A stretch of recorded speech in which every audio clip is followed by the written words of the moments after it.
Hello everyone, welcome to this session of the CIB special classes. I hope you all are good. And today I'm going to discuss a very important chapter of your theories of interest of the advanced bank management, right? And this is the part 2. And in the part 1 we actually discussed about the concept of the interest, classical theory of the rate of interest, demand for the savings, supply for the savings, equilibrium of the demand and supplies of the savings, and the Keynes liquidity preference theory of the rate of interest, right?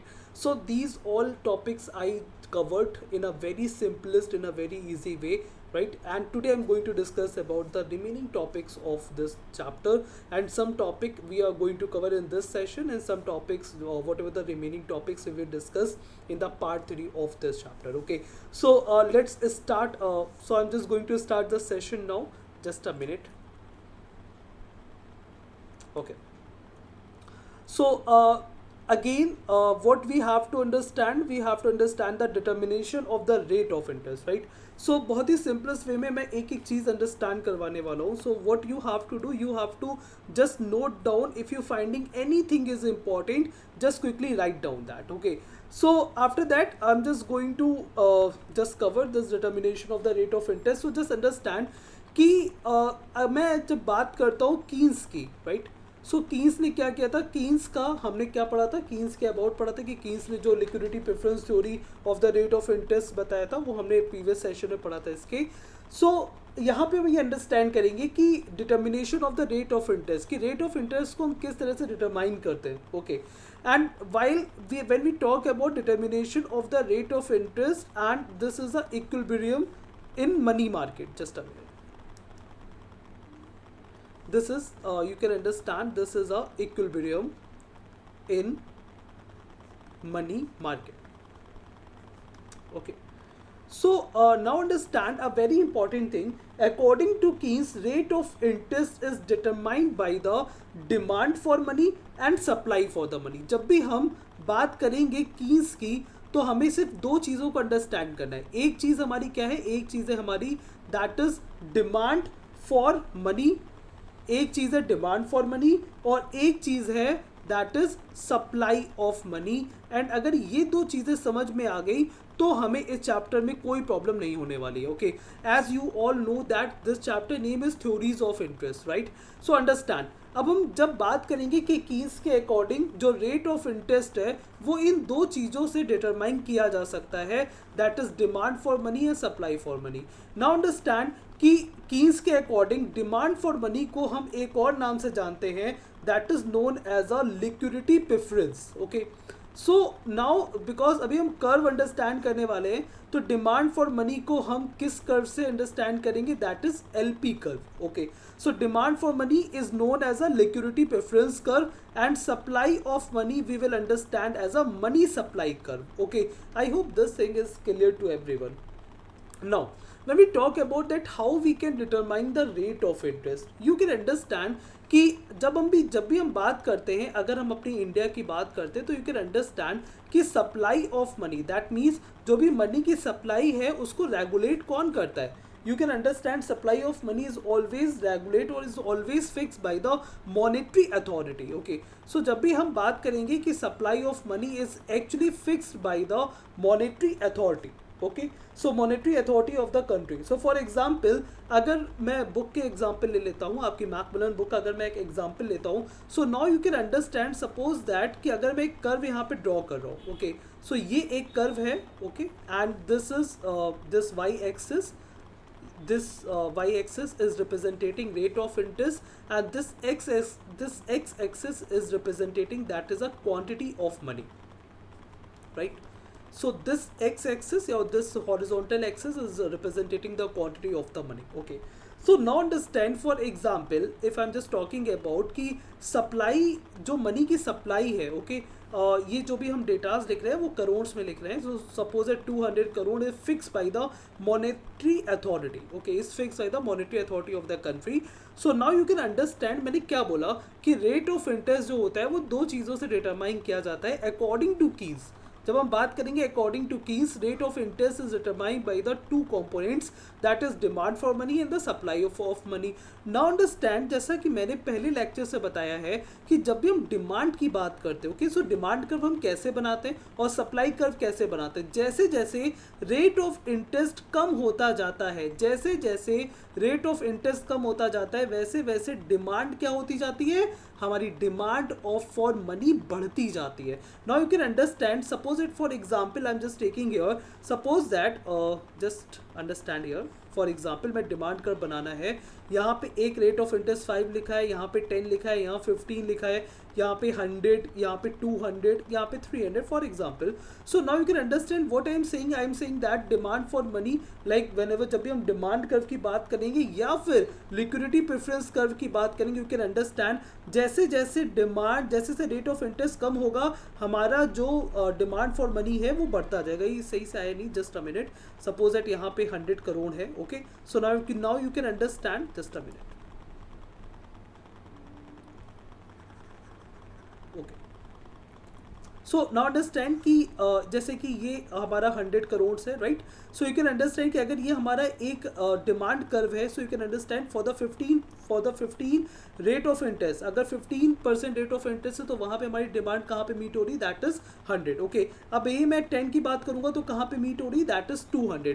ये मैं 5 की बात करूँगा कहाँ पे meet हो रही, that is 300। So now you can understand जैसे जैसे रेट ऑफ इंटरेस्ट कम होता जा रहा है, डिमांड क्या होती जा रही है, बढ़ती जा रही है। So that is known as a demand curve, okay. So demand curve we always know that, ये मैंने सिर्फ एक एग्जाम्पल के लिए अंडरस्टैंड करवाया था। So whenever we talking about the demand for money और the liquidity preference curve, you can understand it is always downward sloping, right. So हम अगर जब भी ड्रॉ करेंगे तो हम इसको किस तरह से ड्रॉ कर सकते हैं, we can draw like this, okay, so this is we can know this is actually known as a liquidity preference curve or demand for money curve, right? Now this curve, because supply of the money that is actually regulated by the monetary authority, so हम इसको किस नाम से represent करेंगे, that is money supply curve, okay, so this is representing as a money supply curve. Now understand, for example, कि ये जो हमारा जहाँ पे भी मीट हो रहा है, जहाँ पे भी demand curve and supply curve meet होता है, that point is known as a equilibrium point, that point is known as a equilibrium point, or you can also represent as a point that is E, okay. So now understand, क्योंकि यहाँ पे क्या है, यहाँ पे demand curve भी हमारा meet हो रहा है, डिमांड कर्व और सप्लाई कर्व दोनों मीट हो रहे हैं। सप्लाई कर्व हमारा फिक्स है, इसको हमने फिक्स करके रखा है क्योंकि it is always fix by the monetary authority, okay. So now understand, we can now understand that it will be seen that quantity of the money that is demanded equals the demand supply at the 10% rate of interest. For example this is the rate of interest that is a 10%, okay. So now you can understand कि at this point at 10% rate of interest, our demand curve and are the supply that is both are equal, okay. Now understand, suppose that कि अब अगर हमारा जो rate of interest है, okay, अगर हमारा rate of interest मान लो बढ़ जाता है या हमारा रेट ऑफ इंटरेस्ट कम हो जाता है, so then it will be known as a disequilibrium, okay. Suppose that अब मैं अगर बात करता हूँ कि rate of interest suppose that हमारा 12% होता है, सपोज दैट हमारा रेट ऑफ इंटरेस्ट 12% हो गया। So now you can understand, अगर रेट ऑफ इंटरेस्ट बढ़ रहा है सो डेफिनेटली जो मनी डिमांड है वो क्या हो जाएगी, कम हो जाएगी। और हम अगर इसको एक मान लेते हैं ये जो पॉइंट है ये 100 करोड़ का है। नाउ यू कैन अंडरस्टैंड कि for the 12% rate of interest this would be your 100 crore, like your money demand that is 100 crore, okay. अब अगर हम मान के चलते हैं ये कर्व, इस कर्व को थोड़ा सा एडजस्ट कर लेना, इस कर्व थोड़ा सा ऐसा बनाए। Now you can understand, suppose that rate of interest जो है हमारा, suppose that for example, okay, rate of interest हमारा 8% है। So now you can understand कि it is meeting on the horizontal axis, suppose that this is a 300 crore, okay. So now you can understand कि rate of interest कम हो रहा है तो money demand क्या है, बढ़ रही है, ओके। जब रेट ऑफ इंटरेस्ट कम होता है तो मनी डिमांड बढ़ गई, like money demand is 300 crore. Now you can understand one very important thing, suppose that I am just talking about the rate of interest that is a 12%, suppose that 12% rate of interest के लिए। सो now you can understand for the 12% rate of interest supply money, like you can understand supply of money जो है वो actually exceed कर रही है किससे, that is demand for money. और इसको हम कर्व से अंडरस्टैंड कर सकते हैं कैसे, अगर मैं बात करूंगा कि 12% पे जो हमारा लिक्विडिटी प्रेफरेंस है या जो हमारा मनी डिमांड है, ओके, जो डिमांड फॉर मनी है पब्लिक की तरफ से, वो क्या है, वो हमारी कितनी है, वो हमारी 100 करोड़ है, but supply of the money कितनी, that is 200 crore. That means you can understand for the 12% rate of interest, our supply of money, that is 200 crore, is actually exceeding the demand for the money. And same if I'm just talking about for the 8%, you can understand यहाँ पे क्या हो रहा है, यहाँ पे demand for the money क्या है, for the 8% that is demand for the money, that is 300 crore. Okay, so for the 8% जैसे कि हमने रेट ऑफ इंटरेस्ट को कम करा, डिमांड फॉर मनी जो है वो हमारी क्या होगी, एक्सीड हो गई सप्लाई ऑफ मनी से, क्योंकि सप्लाई ऑफ मनी कितनी है, that is 200 crore and that is fix. Supply of money that is fix, but जो डिमांड फॉर मनी है, अगर मैं बात करूँ अगर रेट ऑफ इंटरेस्ट हम कम या ज़्यादा कर रहे हैं तो उससे क्या इफेक्ट पड़ रहा है. सो demand for the money that is 300 crore but supply of the money that is fix 200 crore. So you can understand जैसे ही हमने रेट ऑफ इंटरेस्ट को कम करा इक्विलिब्रियम पॉइंट से, this is a very important thing from the exam perspective कि equilibrium rate of interest से जैसे ही हमने rate of interest को डाउन करा, यू कैन अंडरस्टैंड कि डिमांड जो है मनी के लिए लोगों की वो बढ़ जाती है सप्लाई से. ओके, एंड अगर हमने उस इक्विलिब्रियम रेट ऑफ इंटरेस्ट से रेट ऑफ इंटरेस्ट ज़्यादा करा तो वहाँ पे जो सप्लाई है, या ये भी कह सकते हैं जो डिमांड है, वो कम हो जाती है सप्लाई से. Okay, so now you can understand the very important thing. I hope this thing is understandable for everyone. मैं इसको एक बार फिर से रिपीट कर दे रहा हूँ, जस्ट अंडरस्टैंड. लो, जब हम बात करते हैं एक बहुत ही इंपॉर्टेंट चीज़ की, that is a Keynes. Okay, Keynes liquidity preference theory of the rate of interest. So हम डिटर्मिनेशन कर रहे हैं रेट ऑफ इंटरेस्ट का, तो सो कीन्स के अकॉर्डिंग जो हमारा रेट ऑफ इंटरेस्ट है वो हम डिटरमाइन कर सकते हैं through your money demand curve and supply curve. Okay, so जब हम बात करते हैं मनी डिमांड कर्व की, so money demand curve is also known as a liquidity preference curve. और क्योंकि supply of the money that is actually fixed by the monetary authority of the country, let's say it is fixed at a 200 crore. Okay, so this is known as a money supply curve and this is known as a liquidity preference curve और money demand curve. Okay, this is a very important thing to understand and this is a rate of interest on your vertical axis, and on the horizontal axis you can understand this is a quantity of the money. This axis is representing the quantity of money. I hope you all are just getting my point, because अगर ये understand हो गया तो ये chapter पूरा understand होने वाला है. सो सपोज दैट ये दोनों जिस पॉइंट पे मिलते हैं उसी पॉइंट को हम क्या कहते हैं, वो पॉइंट है 10% रेट ऑफ इंटरेस्ट का. दैट मीन्स इस पॉइंट पे हमारा जो डिमांड फॉर मनी है, this is a very important thing to understand, ये हमारा इक्विलिब्रियम पॉइंट है 10% का. इस पॉइंट पे जो डिमांड फॉर मनी है, या फिर जिसको हम नाम दे रहे हैं that is liquidity preference, demand for money जो है वो इक्वल हो जाती है हमारी सप्लाई ऑफ मनी के. फॉर एग्जाम्पल, अब अगर रेट ऑफ इंटरेस्ट बढ़ गया, रेट ऑफ इंटरेस्ट 12% हो गया, so you can understand with the increase in the rate of interest demand जो होगी वो क्या हो जाएगी, कम हो जाएगी. That is suppose that for 100 crore. So अगर हमने रेट ऑफ इंटरेस्ट को बढ़ा दिया तो वहां पे क्या होगा, डिमांड कम हो जाएगी सप्लाई से. सप्लाई हमारी क्या है, फिक्स है 200 crore. Okay, so this is the case when you can say that supply of money is actually increasing than the demand for the money. If I'm just talking about, suppose हमने equilibrium point से rate of interest को decrease करके 8% कर दिया. Now understand कि हमने 8% कर दिया, so this will lead for the 300 crore for the demand curve, and you can understand for the 8% जो डिमांड है वो इंक्रीज हो जाएगी सप्लाई से, and this is the determination of the rate of interest. This is a very important thing to understand.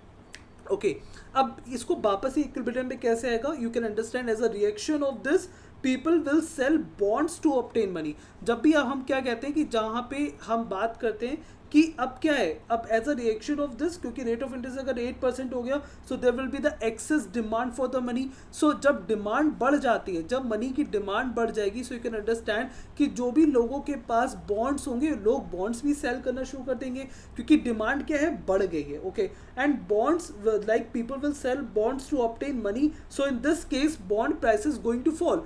अब क्या होगा, अगर सभी लोग बॉन्ड्स को बेचना शुरू कर देंगे, क्योंकि यू कैन अंडरस्टैंड कि अब मैं ये यहाँ तक ही हमारा determination of rate of interest हमारा यहीं तक है, मैं इसके आगे की बात बता रहा हूँ। अब ये इक्विलिब्रियम पे वापस कैसे आएगा, लाइक इस पॉइंट पे कैसे वापस आएगा अगर ये 8% पे आ गया। Okay, so now you can understand this is a 8% region where the demand for the money is increasing. Like अब लोगों को पैसा चाहिए, और लोगों को पैसा चाहिए नहीं, लोगों के पास जो बॉन्ड्स होंगे लोग उसको क्या करेंगे, सेल करेंगे। और अगर लोग सेल करना शुरू कर देंगे दैट मीन्स बॉन्ड्स के प्राइसेस क्या होंगे, वो गिरने लगेंगे। और बॉन्ड्स के प्राइसेस जब भी गिरते हैं सो you can understand rate of interest क्या होता है, इंक्रीज होता है, क्योंकि इन दोनों में जो रिलेशनशिप होता है दैट इज इनवर्सली प्रोपोर्शनल का रिलेशनशिप होता है। दैट मीन्स अगर बॉन्ड का प्राइस बढ़ेगा तो रेट ऑफ इंटरेस्ट कम होगा, अगर बॉन्ड के प्राइस कम होगा तो रेट ऑफ इंटरेस्ट बढ़ेगा। Okay, so this is the case and this is I think clear to everyone. Okay, now understand the effect of increase in the money supply. Look, जैसे कि हम एक ही curve को understand कर रहे हैं यहाँ पे कि ये रेट ऑफ इंटरेस्ट का हमारा एक्सेस है, और ये हमारा जो एक्सेस है this is rate of interest, and ये हमारा जो एक्सेस है ये क्वांटिटी ऑफ मनी है। ओके, सो ये चेंज नहीं होने वाला है। ओके, एंड ये भी चेंज नहीं होगा जो हमने बनाया है कि ये हमारा लिक्विडिटी प्रेफरेंस कर्व है, और ये हमारा क्या है, ये हमारा मनी सप्लाई कर्व है which is fix by the monetary authority of the country. Okay, now suppose that अगर मैं एक बात करता हूँ, सपोज दैट जो गवर्नमेंट है अगर वो मनी सप्लाई को बढ़ा देती है, अगर मनी सप्लाई को इंक्रीज कर देती है, फॉर एग्जाम्पल अभी तक मनी सप्लाई जो था हमारा यहाँ पे मीट हो रहा था, तो हमारा जो इक्विलिब्रियम पॉइंट कहाँ पे था, हमारा इक्विलिब्रियम पॉइंट यहाँ पे था। अब सपोज दैट मनी सप्लाई अगर गवर्नमेंट इंक्रीज कर देती है फॉर एग्जाम्पल दिस, तो नाउ यू कैन अंडरस्टैंड अब हमारा इक्विलिब्रियम ये रेट ऑफ इंटरेस्ट है। ओके, ये रेट ऑफ इंटरेस्ट है, सपोज दैट ये हमारा इक्विलिब्रियम पॉइंट यहाँ पे था, और यहाँ पे अब अगर जो है मनी सप्लाई बढ़ गई तो हमारा इक्विलिब्रियम पॉइंट यहाँ पे आ गया, and meanwhile you can understand कि जो रेट ऑफ इंटरेस्ट है वो डाउन हो गया, and this is a very important thing to understand. अगर ये अंडरस्टैंड हो गया दैट मीन्स इस पे बेस कोई भी क्वेश्चन हम कर सकते हैं एग्जाम में। ओके, सो यहाँ से अगर ये कर्व फॉर्म में आ रहा है तो हम इजिली अंडरस्टैंड कर रहे होंगे कि फॉर एग्जाम्पल अगर मैं इसको ओ मेंशन कर देता हूँ। Okay, and this is the point where we am talking about कि ये जो है ये मनी अवेलेबल है। ओके, ओ एन जो हमने लिखा है, राइट। नाउ अंडरस्टैंड अगर मनी सप्लाई बढ़ जाती है तो अब जो अवेलेबल है वो क्या है, ओ एन डैश है। Okay, so now you can understand what I am talking about. अगर मैं बात करता हूँ अगर कुछ भी चेंजेस नहीं हुए हैं, ओके, सो अगर कोई भी चेंज नहीं हुआ है, so this O N is actually representing that is a quantity of money available. Okay, so this ON actually representing that is a quantity of money available. Okay, while this O R, अगर मैं इस O R की बात करता हूँ क्योंकि ये इस ओ एन के रिस्पेक्ट में ये ओ आर क्या है, ये ओ आर जो है ये इक्विलिब्रियम रेट ऑफ इंटरेस्ट है। What we am talking about, I am talking about this is a equilibrium rate of interest. Now understand a very important thing, suppose that अगर government है और government को money की supply को बढ़ाना है, अगर गवर्नमेंट को मनी की सप्लाई को बढ़ाना है, ओके, इकोनॉमी में मनी की सप्लाई को बढ़ाना है, तो सो गवर्नमेंट क्या कर सकती है, गवर्नमेंट जो है वो सिक्योरिटीज को सेल कर सकती है। Okay, so now you can understand government क्या करेगी, गवर्नमेंट यहाँ से sorry I am just talking about, यहाँ से गवर्नमेंट क्या करेगी, सिक्योरिटीज को बाई करना शुरू कर देगी। Okay, so now you can understand कि government just buys the security that increases the quantity of the money, so it will increase the quantity of the money and that will lower the rate of interest, and this is a very important concept to understand. So जब भी जो government है वो money supply को increase करती है, that means market में जो मनी सप्लाई वो इंक्रीज हो गई। फॉर एग्जांपल अगर मैं बात करूं कि यहाँ पे 100 करोड़ की सप्लाई थी और अब जो है वो 200 करोड़ की सप्लाई है, that means you can clearly understand कि यहाँ पे जो मार्केट सप्लाई है वो बढ़ गई, जिससे कि जो रेट ऑफ इंटरेस्ट है वो डाउन हो गया, okay, so this is a very important concept to understand. So हम इससे क्या अंडरस्टैंड करें कि an increase in the quantity of the money, that brings down the rate of interest. उससे क्या होता है, जब भी हम मनी सप्लाई को इंक्रीज करते हैं, जब भी हम मनी सप्लाई को इंक्रीज करते हैं, जो रेट ऑफ इंटरेस्ट है वो हमारा डाउन हो जाता है। This is a very important concept and इस पे बेस जो है वो एग्जाम में क्वेश्चन आ सकता है। Okay, so I think this is understandable to everyone. I hope this thing is understandable. So government क्या कर रही है, गवर्नमेंट एक्चुअली परचेजिंग शुरू कर देती है सिक्योरिटीज़ की, क्योंकि अगर सपोज दैट गवर्नमेंट अगर परचेजिंग शुरू कर रही है, अगर गवर्नमेंट परचेज करना शुरू कर रही है सिक्योरिटीज़ की, सो now you can understand government क्या कर रही है, गवर्नमेंट पैसा देना, मार्केट में पैसा आना शुरू हो गया क्योंकि गवर्नमेंट ने सिक्योरिटीज़ को परचेज करना शुरू कर दिया. ओके, सो गवर्नमेंट यहाँ पे सेल नहीं करी, यहाँ पे गवर्नमेंट परचेज कर रही है जिससे कि मनी सप्लाई को बढ़ा सके इकोनॉमी में. I hope this concept is understandable to everyone. So इससे क्या होगा, इससे रेट ऑफ इंटरेस्ट क्या हो जाएगा, डाउन हो जाएगा. एंड ये क्लियरली यहाँ पे मेंशन है like in this figure. Okay, now understand the shifts in the money demand curve. लोग जब भी हम बात करते हैं कि मनी डिमांड कर्व में अगर शिफ्ट होता है, so this is also a case. Again हम यहाँ पे क्या लिखेंगे, हम यहाँ पे रेट ऑफ इंटरेस्ट लिखेंगे, हम यहाँ पे क्या लिखेंगे, that is quantity of money. Okay, so rate of interest and quantity of money, I am just writing here. For example मैं यहाँ पे क्या बात कर रहा हूँ कि ये हमारा एक कर्व है जिसको हम बोलते हैं लिक्विडिटी प्रेफरेंस कर्व और money demand curve. Okay, and एक हमने मनी सप्लाई कर्व की बात भी करते हैं, that is your money supply curve which is fixed. For example this is fixed at end point. Okay, so now you can understand this ON is actually representing the quantity of the money available in the economy, right? Now you can understand कि ये money supply curve है. अब हम किस case की बात कर रहे हैं, हम इस केस की बात कर रहे हैं अगर मनी डिमांड कर्व शिफ्ट होता है. Now understand a very important thing.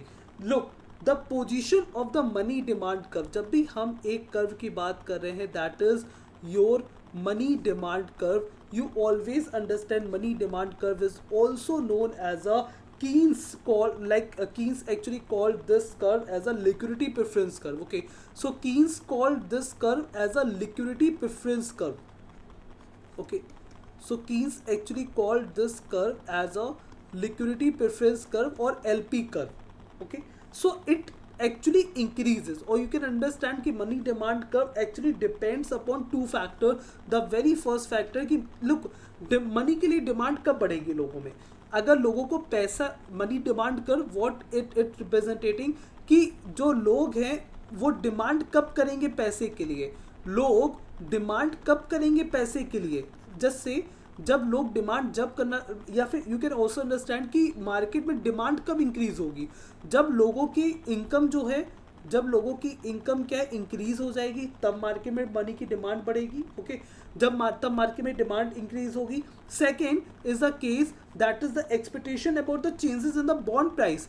Suppose that कि लोगों को एक फियर है कि मतलब फ्यूचर में जो बॉन्ड की प्राइजेस हैं उनमें चेंजेस होने वाले हैं. Okay, so the expected about the changes in the bond prices in the future which implies change in rate of interest is also. Okay, so now you can understand कि दो factors होते हैं money demand curve को, money demand curve जो होता है उसके लिए दो फैक्टर्स होते हैं जो डिसाइड करते हैं. Okay, and the very first that is your income, the level of the nominal income. The second is the bond prices in the future. Okay, so bond prices in the future, this is the second case. Now understand, for example, like money demand curve is actually drawn by assuming a certain level of the nominal income.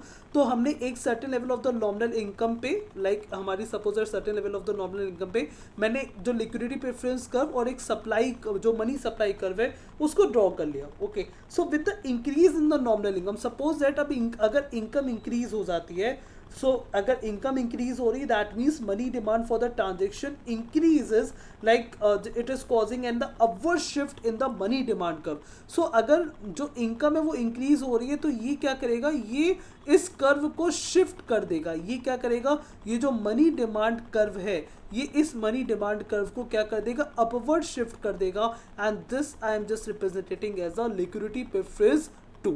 Okay, so now you can understand कि ये दो factors पे depend करता है, एक income एक bond prices. Like now you can understand अगर income increase हो रही है तो ये क्या करेगा, ये अपवर्ड शिफ्ट हो जाए, ये अपवर्ड शिफ्ट कर देगा हमारे मनी डिमांड कर्व को. So this is you can understand as a LP2. Okay, now understand because यहाँ पे हमारा पहला पॉइंट है जिसको हमने इक्विलिब्रियम पॉइंट का नाम दिया, and this is our equilibrium rate of interest जिसको मैं R से रिप्रेजेंट कर रहा हूँ. नाउ अंडरस्टैंड, अब सपोज इट ये जो है शिफ्ट कर गया, okay so like suppose it now understand कि अब जो इक्विलिब्रियम रेट ऑफ इंटरेस्ट है, for example this is H, okay, and this is I am just representing as a F equilibrium point को, okay. So now you can understand अब ये F क्या है, ये न्यू इक्विलिब्रियम पॉइंट है, H क्या है, न्यू रेट ऑफ इंटरेस्ट है, okay. So you can understand कि अगर इनकम इंक्रीज हो रही है, या फिर हम ये भी कह सकते हैं it can also cause by the changes in the expectation of the people just regarding changes in the bond prices, okay, bond prices or movements in the rate of interest in the future. So if people expect higher rate of interest, अगर people expect कर रहे हैं कि rate of interest जो है वो higher हो जाएगा in the future, then they had अब देखो अगर rate of interest जो है वो फ्यूचर में अगर ज़्यादा हो जाएगा, क्योंकि बॉन्ड का प्राइस और जो रेट ऑफ इंटरेस्ट है ये दोनों ही इन्वर्सली प्रोपोर्शनल होते हैं। अगर बॉन्ड प्राइस की बात करें और जो हम रेट ऑफ इंटरेस्ट की बात करें, दोनों ही इन्वर्सली प्रोपोर्शनल होते हैं। तो अगर बॉन्ड का प्राइस बढ़ेगा that means rate of interest कम होगा, और अगर रेट ऑफ इंटरेस्ट बढ़ जाएगा फ्यूचर में दैट मीन्स बॉन्ड का प्राइसेस कम होगा। अगर ऐसा हो जाएगा तो फिर क्या होना शुरू हो जाएगा, that you can understand this is actually just money demand is also just causing shift upward, and this will raise the rate of interest। से क्या होगा, rate of interest बढ़ जाएगा। So when the liquidity preference curve rises from the LP1 to LP2, जब भी money demand curve होता है, liquidity preference curve होता है, ये जब भी upward shift होता है, ये जब भी upward shift होता है, then you can understand the amount of the money or supply money does not increases। इस केस में जो quantity of the money है ये चेंज नहीं होती है, क्वांटिटी ऑफ द मनी जो है वो चेंज नहीं होती है, only the rate of interest is going to rise. केवल रेट ऑफ इंटरेस्ट जो होता है वही इंक्रीज होता है और कुछ इंक्रीज नहीं होता है, दैट्स इट, ओके। सो हम जो अगर हमें एक कॉन्सेप्ट इसमें अंडरस्टैंड कर ले कि जो हम बात कर रहे थे कि रेट ऑफ इंटरेस्ट कैसे डिटरमाइन करते हैं, so now you can understand कि demand for money and supply of the money से रेट ऑफ इंटरेस्ट डिटरमाइन करते हैं। अब अगर मनी सप्लाई इंक्रीज हो गई, अगर मनी सप्लाई बढ़ गई तो क्या होगा, तो रेट ऑफ इंटरेस्ट डाउन हो जाएगा, ओके। अगर अगर हमारी मनी डिमांड कर्व हमारा अपवर्ड शिफ्ट हो गया तो क्या होगा, रेट ऑफ इंटरेस्ट हमारा अपवर्ड शिफ्ट हो जाएगा। and that is a very important concept। I hope this thing is clear to everyone। so हमने जो है ये बहुत ही इंपॉर्टेंट टॉपिक को अंडरस्टैंड करा है। अब नेक्स्ट टॉपिक में हम कुछ इसके जो रिमेनिंग पॉइंट्स है वो डिस्कस करेंगे। I hope this session is just understandable for everyone. So hit the like button if you liking our effort, liking just our content, okay। and in the next session I discussed about the remaining topic of this chapter, right? So thank you everyone for joining me in this session। I hope you all just going to do good, okay। So thank you।